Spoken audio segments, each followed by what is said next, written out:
Good evening, members. Today we are at Busede Secondary School Agriculture Department. So let us go to the garden. Don't forget to subscribe to my YouTube channel. Remember to subscribe and turn on the notification. On the microphone. Yes. Okay. Our dear viewers, you are most welcome. This is a Busede CD agriculture class. This is basing on the new best curriculum, the new curriculum, because for it is skill based. We need to teach our learners what to do, or in actual sense it is hands on. Students need to know what exactly takes place. It is no longer like the other old curriculum whereby students used they are used to theory, not practical. But here we are in practical. What we teach in class, we transform it to practical parts of it. Now here in our projects we have tomatoes. You can look at them. Tomatoes. It is called aso variety. The reason as to why we chose it, it is resistant to harsh climate condition. It is resistant to pests and diseases. Yeah, it is high yielding. Those are the advantages of it. It is resistant majorly to the wilt and late and early blight, because in most cases, early blight and late blight, they are the major effects of these things, and the wilt, it is more of disadvantageous to these other types of tomatoes. Let me say Kadama, we have Rambo. This one is a little bit resistant compared to those other types. Now, when in the process of planting, of course, you begin with opening up land, that is primary tillage. Then you come on secondary tillage. Primary tillage, you use these usual tools, the rudimentary tools, to dig with the hand tools, let me say the hose, to open up the land. You can clear, you can start with slashing, you use the hose. Then secondary tillage, it is leveling of the land to obtain a fine tilt of the land. So planting, you plant the tomatoes at a distance of 90 centimeters to 50, depending on even the season. The season can make you plant at a differing stage, or even the generation. If it is F1 generation, it is 45 to 90. 90 to 45. So it depends on those two factors, the season itself. When it is too dry, of course, the blanching level will not be so much. When it is in the flow of the season, blanching might be too much. But this is F2 generation. It is after the other one.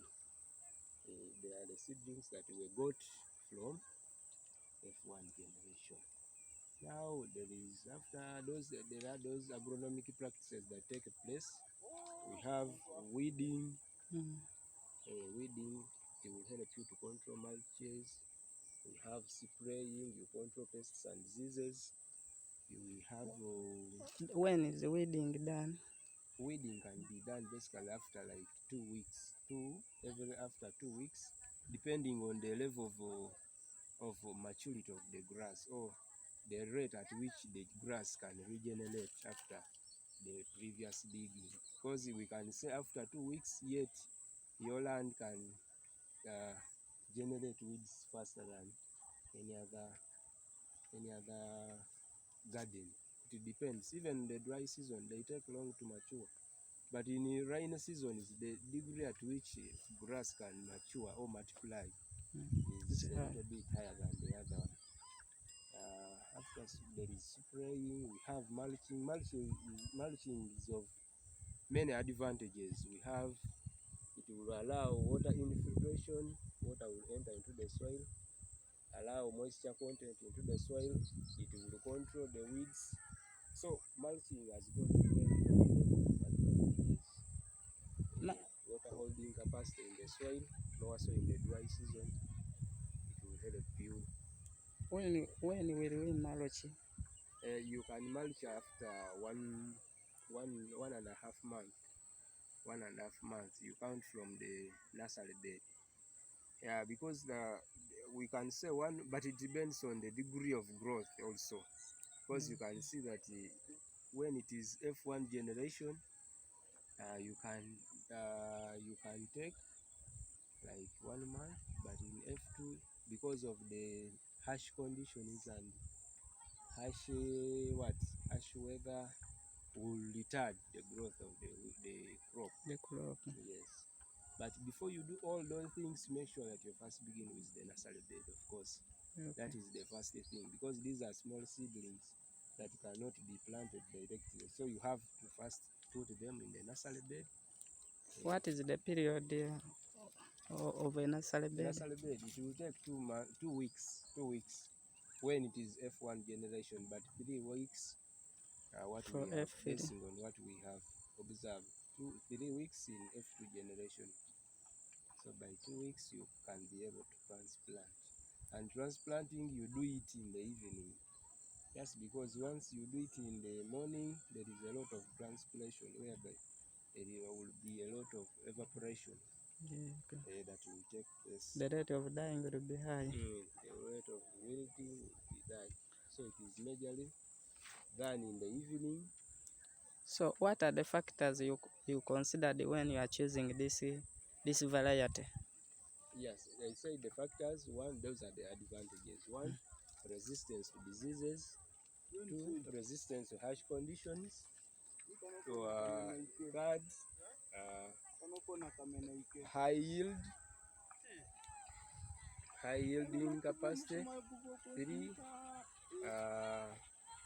fast growth. I think those are the majorly the 4 factors. 4 factors. Yeah. Then what are the challenges that you are facing here in? Yeah, challenges, of course, we have, basing on the weather condition. Of course, the challenges, we have the harsh condition, shortage of water. There is no rain per now. Even the hand dagger holes that we dug, they are per now, some of them are dry. So fetching water to facilitate all these plants might be hard. That is one challenge too. Of course, sometimes even the increasing rate of the chemicals that we use also is a big factor. Sometimes, basing on the nature that this is a school-based thing, even when learners are not present or when they're in a holiday, it becomes difficult to monitor. It will change to we teachers to again monitor instead of learners to monitor. Then might be another one, of course. I think when it reaches time of harvesting, monitoring, people can come in and just take the fruits without the notice of the learners that have done it, or even the teachers. They just still. So you say this is a new curriculum. Why do you, maybe let me say, why do you teach children or students to hands-on? Yes. Now this new curriculum, first of all, it aims at job creators, not job seekers, because a job creator is someone who can create a job and move on. You have seen that in our country there is a lot of people who are graduates but without jobs. They are just on the streets. They look like people who don't have jobs. But when you teach a learner a skill that he or she can apply, can help him or her to at least benefit. Like in this agriculture, you see that in our community, at least every home has got somewhere where they can at least plant. So with agriculture is the basis of Uganda. Okay, the basis of the economy of Uganda. For us, the people who are not so well off. So in this new curriculum, we aim at creating job creators, not job seekers. Okay, that one was the intention. Yes. Job creators, Then, someone can create and get. then what is the way forward? Like the way forward. Yeah, we are looking at we have hopes of getting an irrigation system at the school.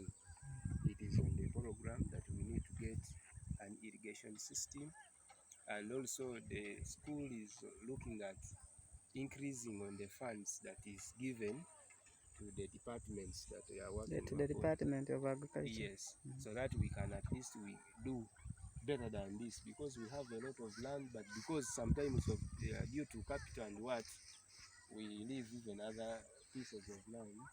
How many acres here? I think for the school it is all here. It is the agriculture section. Agriculture section. I think it is around 5 acres. 5 acres. 5 acres of land.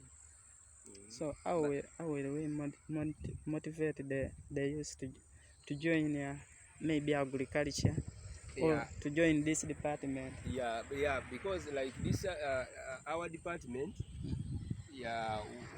like let me take an example. Senior 1 students, we have a total of 340, but we have I think the biggest percentage of agriculture students, around 170, because agriculture is an optional subject for now.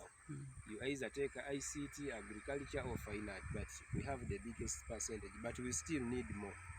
How will I inspire or motivate learners? Of course, learners now, what we do, we are looking at taking them for field shows out. You take them for shows and they see how things are done and how best the agriculture can yield or can give them. Like previously we did some agriculture around here, tomato growing, and we tried to calculate right from the inputs and outputs, and they saw that we really, with agriculture, you can get some income. You can get something. Then we award to the best performers in those things. Those who have looked at their portion very well. There are some gifts that we can provide them, like gumboots, overlays, gloves. At least those ones can motivate. And then another thing, I think, what we get from this garden, even those other classes or even other students, they can take them they can go and eat them, like on the weekends. They can fly spices. You can find someone buying eggplants, someone buying yams, tomatoes, and they can enjoy. At least they change meal. And by that, people are inspired to see that at least we can also, because we had even students who are not part of agriculture, the computer, but they said no, we cannot deviate away from our norm. Let's, even though we are in computer, must give us some piece of land so that we can do it. And those are the part that we are hoping, and more are yet to come. More are yet to come. We think about how we can. Is it really agriculture is the future of Africa? Basically, because it depends on where you are, but when you look at those developed countries, at least I think farmers, they hold even big pieces of land. But for us, Africa, we look at agriculture, we look at someone who is that in the village there, who is almost nothing. But for me, I think, to me, because for me I do practice it and I chose it with a reason. That's why I got involved in it, and I studied it, and I hold a bachelor's in it. So now agriculture, for me, I see it is, it will help Uganda to grow. Because when you see at coffee, you look at coffee, you look at sugar cane, you look at bananas, we are exporting even to China, and we are at least gaining, and I hope there is a lot in agriculture. Okay. What of cabbage? This cabbage, I'm seeing cabbage around. Yeah. Now, as I said, the curriculum looks about skill-based. We grow different crops. We have here watermelons, we have tomatoes, we have cabbages, we have eggplants, we have a lot of things, and we are here to do many things. You look at these cabbages, these are 1 month cabbages. This is Baraka F1. Yeah, Baraka F1 is only one circuit. This one, the spacing is we made 60 by 50 spacing. But it depends on how you want your garden to look, because even on the surface they can write that you make this, but you can also sit down and see which spacing You can use. what are your interests. So we did 60 to 50. Cabbage also is first planted in the nursery. Yeah, it is first planted in nursery bed. It also stays for 3 weeks. For it delays 3 weeks. 3 weeks as you prepare, you open up the garden.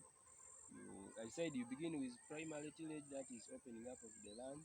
Then secondary, organizing it, obtain a fine tillage. You remove the grass and you level it. That is the secondary tillage. Then you move on. I said in nursery bed you take 3 weeks. You transplant, but transplanting, of course, you make holes. You make holes. Dig holes. He said 60 by 50. You put fertilizers. We use DAP. It is called diammonium phosphate, DAP. The so-called DAP in the villages. It is called DAP, diammonium phosphate. You put a bottle cover, a full bottle cover, one in per hole. Then you cover with soil. Then you water and you transplant in the evening also. After transplanting, of course, in this harsh conditions, if the conditions are too harsh like the way we are now, after transplanting in the morning, after watering, the following day after morning, the following day in the morning, you transplant, you cover with some dry grass so that it will stay there for at least 2 days when it is growing under shade. When there is no when there is no harsh condition. At least transpiration will be reduced. After you remove the covers and you start at least spraying. You weed. I said weeding, it depends on the way you are seeing the grass. It depends on what you want. Okay. Mulching also is done in cabbage. Mulching is not. It is okay. It is optional. Okay. You can either do it or you cannot do it, because on this dry season, because there are many factors that will determine the mulching. Of course, mulching inside in this dry season, it will increase on the water holding capacity, water infiltration in the soil. Then control weeds. Like if you want to control weeds, if your interest is in controlling weeds, you can put mulches. But if not, if you can afford the weeding by hand hoe, you can leave. You can leave, but still you can weed, or you can mulch, or you might not mulch. Then what type of soil is good for cabbage growing or farming? Yeah, farming. Farming basically it is loam soil is basically generally is good for growing. But then in the dry season, you can find that loam soil is found at least in the upper areas or upper ends of the land, and drying can easily take place. But you can find that clay in the swamps here, because they have water holding capacity, water retention is high. So clay soil can retain some water, because the degree of retaining water depends on those 3 types of soils. For the clay, it has high water holding capacity and it has more retention. Then loam, for it has moderate. Then sandy soil, it has low low water retention, or it will allow more infiltration. Then water will just dry. This one. So, but now in this dry season, I think clay is the best. Is the best for this time. Because loam it is now too dry. So you choose the soil depending on the condition. Depending on the condition of the season. Yes, because we will do soil sampling, but for now, due to capital and machines, because you can find that the labs are not well facilitated, but with soil sampling, I know how to do it, and we could do it. But just here, we just depend on this physical. We just look at the physical nature of the land, and we just suspect that maybe there is water. It is good, it can facilitate. But with soil sampling is the best. But due to lack of machines and all those things that are required in soil testing, will hinder us yielding the best. Then how long did the cabbage take to mature? The time it takes to mature, it is 4 months. 4 months. Even tomatoes, 4 months. Yes. All of them, these are 4-month crops. Okay. Yeah. Then how will we encourage the youth to join agriculture, apart from motivating the student to join the department, but the youth to join the agriculture? Yeah, with the youth, of course. Decide how we can encourage them the youth. Agriculture. Yeah, for the case of the youth, I think partly now they are involved in other activities, but the way we can motivate them or encourage them. Of course, they have to join these agricultural groups from their villages. I think because changing the minds of someone was also a tug of war. Because we have seen it that we have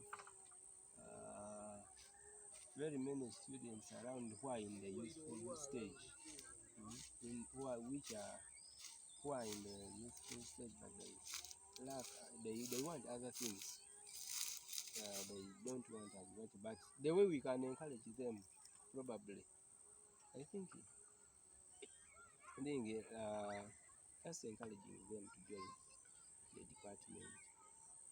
Okay. And other activities, or you can sensitize them, or you can tell them the advantages, the benefits, of agriculture. Yes, the benefits of agriculture. Give them the products. You also you put around demonstration farms so that they can look at and say at least what they are telling us is reality and it is happening. Because you cannot tell me that you come and do this when for me I'm not doing anything. So a demonstration farm can help someone to really understand. So thank you for your time. Thank you for welcoming me to your school. Okay, it is fine.